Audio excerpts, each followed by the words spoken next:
What advice would you give to young people? Have children immediately. Oh, that? Including in high school. Yes, I think that's all that matters. Oh, I can't afford that. Well, yeah, you'll figure out a way to afford it once you have kids. This is true of men. I'm not sure if it's true of women, but it's definitely true of men. You will not achieve until you have no choice. Men do nothing until they have to, but once they have to, they will do anything. Men will do nothing unless they have to, but once they have to, they will do anything. I really believe that from watching and from being one. And even if you're poor, having spent my life among rich people, I grew up among rich people. I am a rich person. Boy, are they unhappy. Well, that's clearly not the road to happiness. You don't want to be a debt slave or starve to death or anything like that, but like making $1 billion, that's not worth doing. Don't do that. Don't even try to do that. Seeking money for its own sake is a dead end. What you should seek for its own sake is children. Talk about a creative act. The whole point of life is to create. That's all that's worth doing while you're alive, is creating something beautiful. By the way, it's super fun. It's not hard. I can get more technical off the air if you want. I have a lot of thoughts on it. Do you have documents or something? No!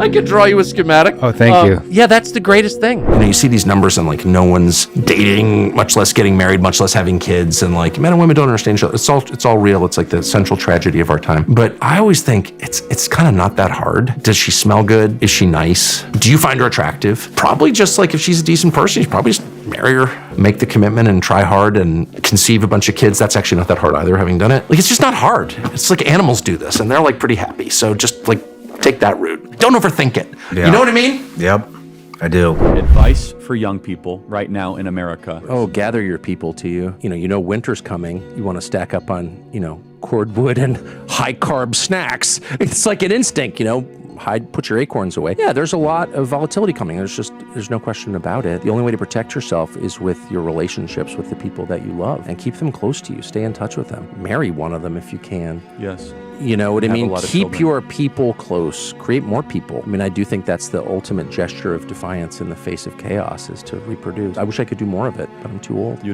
would have more kids? Oh, are you joking? Yes. What my wife and I always say. I can't believe we only had 4 kids, but that's what we did. Try to marry a girl who likes her dad. Why do you think that's important? I've never heard anybody say that. Because I've noticed it. I've noticed it a lot, up close. This is just an observation of mine. But, everyone's disappointed by his dad or her dad in later life. Like, you learn that your dad's human, and you're, holy shit, I can't believe he's human. I thought he was God. No, that's natural. But, when you're 8, if you're deeply disappointed in your dad, especially as a girl, Yeah. that leaves a mark. And I've known women who had terrible relationships with their fathers who were wonderful people and well-balanced people. But it's harder, for sure. Whereas a woman who, grew up really loving her dad and feeling secure in his leadership as a dad and his love as a dad, that girl is more secure and less jumpy, and she's not, thinking that every argument's going to lead to divorce.